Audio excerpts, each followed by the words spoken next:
प्रेमाची गोष्ट या मालिकेचा 16 नोव्हेंबरचा भाग तुम्ही ऐकत आहात. सुरुवातीला आपण पाहत आहोत सागर मिहिरला म्हणत असतो, तुझ्या वहिनीला मी किती वेळा सांगितलंय आराम कर, पण नाही, काही ना काही कारण काढून त्या काम करतातच. सगळी कामं ना यांनाच करायची आहेत. आता तू सांग, अशाने हात बरा होईल का? आता बिचारा हा मिहिर म्हणतो, हो बरोबर आहे तुझं. आता मीही सागरच्या कामाचे सगळे अपडेट सागरला देऊ लागतो. तेव्हा सागर मिहिरला म्हणतो, वा, ज्याच्याकडे मिहिर आहे ना, तू जगातला कोणताही बिझनेस डोळे झाकून करू शकतो. तू हुशार आहेस माहिती होतं मला, पण तू इतका तयार कधी झालास? आता हा मिहिर सागरला म्हणतो, ॲक्च्युली ना मी मुक्ता वहिनींचं डेडिकेशन बघितलं आणि इतका इन्स्पायर झालोय ना. आता सागरला समजतं की हा मिहिर आपल्याला चिडवतोय. आता सागर गमतीनेच मिहिरची मान पकडतो. आता सागर मिहिरला संध्याकाळची मीटिंग कॅन्सल करायला सांगतो. तेव्हा मिहिर सागरला म्हणतो, अरे कशाला, तू पटकन होऊन जाईल. सागर आता मिहिरला म्हणतो, मला ना लवकर घरी जायचं आहे. आपल्या कोमलसाठी ना स्थळ आलंय. मिहिर म्हणतो, क्या बात आहे, ही तर खूप आनंदाची बातमी आहे. बरं मी काय म्हणतोय, कॉल मी अटेंड करू का? मी ना करतो सगळं मॅनेज. सागर मिहिरला म्हणतो, बरं ठीक आहे. आता तो त्याची बॅग घेऊन तिथून जात असतो. आता तेवढ्यातच त्याच्या बॅगेमधून मुक्ताची साडी पडते. इकडे आता मिहिका मोबाईलमध्ये मुक्ता आणि तिचे फोटो बघत असते. फोटो बघून तिला जुन्या आठवणी आठवू लागतात. ती स्वतःशीच बोलू लागते, हे सगळे दिवस ना खूप आठवतात मला. कुठे येऊन पडले बघ ना, काय झालंय ना ते मलाच कळत नाहीये. असं ना कोणतं तरी भयंकर स्वप्न बघते असं वाटते. पण मला ना खात्री येत आई, तुला जेव्हा कळेल ना तुझ्या मिहूने हे लग्न का केलंय, त्यावेळेला तुझ्या या मिहूला तू या नात्यातून नक्की बाहेर काढशील. पण आता ना मला तुला काहीच सांगता येत नाहीये. तुला माहित नाहीये ग, हा माणूस काहीही करू शकतो. बदनामी करेल तो माझी, तुझीही बदनामी करेल. आणि मी माझ्या स्वार्थासाठी ना तुझी नाती विस्कटू नाही देणार. तरीही ना मला बोलायचंय तुझ्याशी, तुझा आवाज ऐकायचा आहे.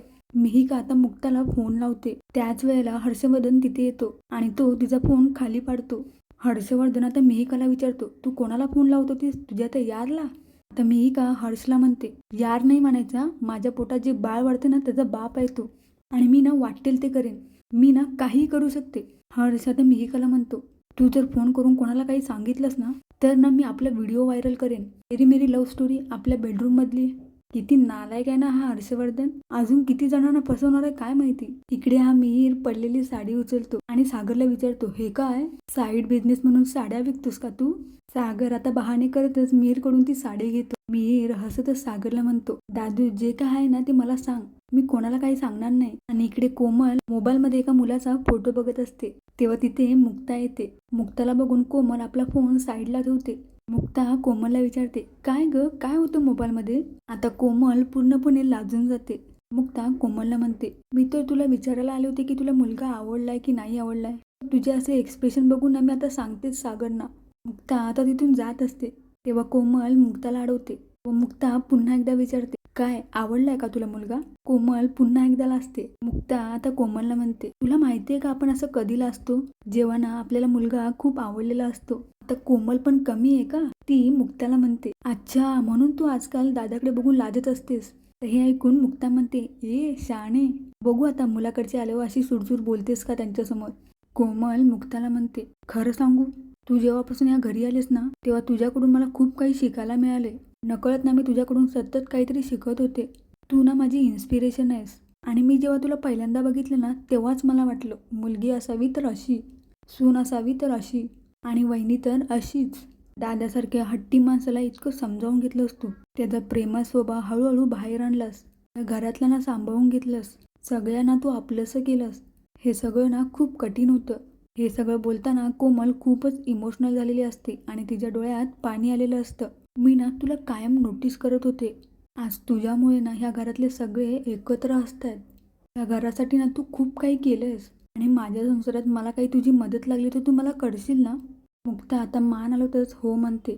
आता त्या दोघीही एकमेकांना प्रेमाने मिठी मारतात. इकडे आता सागर मिहिरला सांगत असतो, मुक्ताच्या हाताला लागले ना, त्यांना ना काल साडी नेसता येत नव्हती, तर मी त्यांना बाकी कामात मदत करतोच ना, मग मी म्हटलं या कामात पण मदत करावी, पण मला साडी नेसवताच येत नाही ना, म्हणून मग मी साडी इथे घेऊन आलो शिकण्यासाठी. आता हा मिहिर म्हणतो, मग तू कोणाकडून शिकणार, आपल्या फिमेल स्टाफकडून? सागर आता हसतच म्हणतो, ऑनलाईन. आता हा मिहिर ओव्हर ॲक्टिंग करत म्हणतो, मानलं हे ऑफिस तुझं आहे म्हणून काय तू इथे साडी नेसणार? आता सागर म्हणतो, बस करा मिहिर, नाही तर मारेन तुला. अरे घरी सर्वजण असतात, मग तिथे मला कसं शिकता येईल, म्हणून ना मी इथे घेऊन आलोय.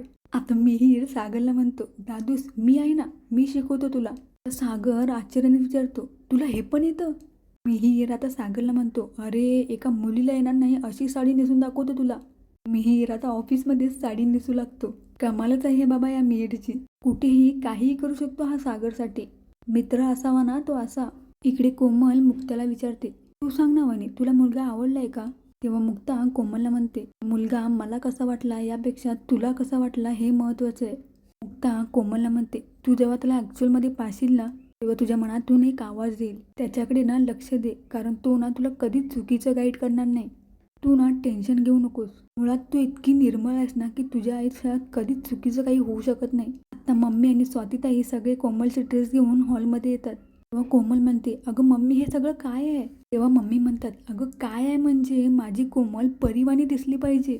आता या स्वातीताई म्हणतात, अगं मम्मी परी काय परी? ताईचा बड्डे आहे का? अगं मुलगा बघायला येणार आहे तिला, तिला ना साडी नेसायला हवी. कोमल स्वातीला म्हणते, साडी असू दे किंवा ड्रेस, मी छानच दिसणार आहे. आता मम्मी एक एक करून कोमलला ड्रेस दाखवू लागतात. आता या दोघींचा ड्रेसवरून गोंधळ चालू होतो. तेव्हा मुक्ता त्या दोघींना आडवत म्हणते, अहो आपल्या होणाऱ्या नवरीलाच विचारूया ना तिचं चॉईस काय आहे ते. इकडे या कपटी सावनी मॅडम हातामध्ये गोळी घेऊन म्हणत असतात, अँड इज शो टाईम. हीच ती वेळ आणि हाच तो क्षण. कोळी कुटुंबाचं सुख त्यांच्याच नजरेसमोर विरून जाईल आणि कोणी काहीही करू शकणार नाही. आणि प्रेक्षकांनो, अशा प्रकारे आजचा हा भाग इथे संपला आहे. जर काही व्हिडिओ तुम्हाला आवडले असेल तर व्हिडिओला लाईक नक्की करा. शेवटपर्यंत पाहण्यासाठी धन्यवाद.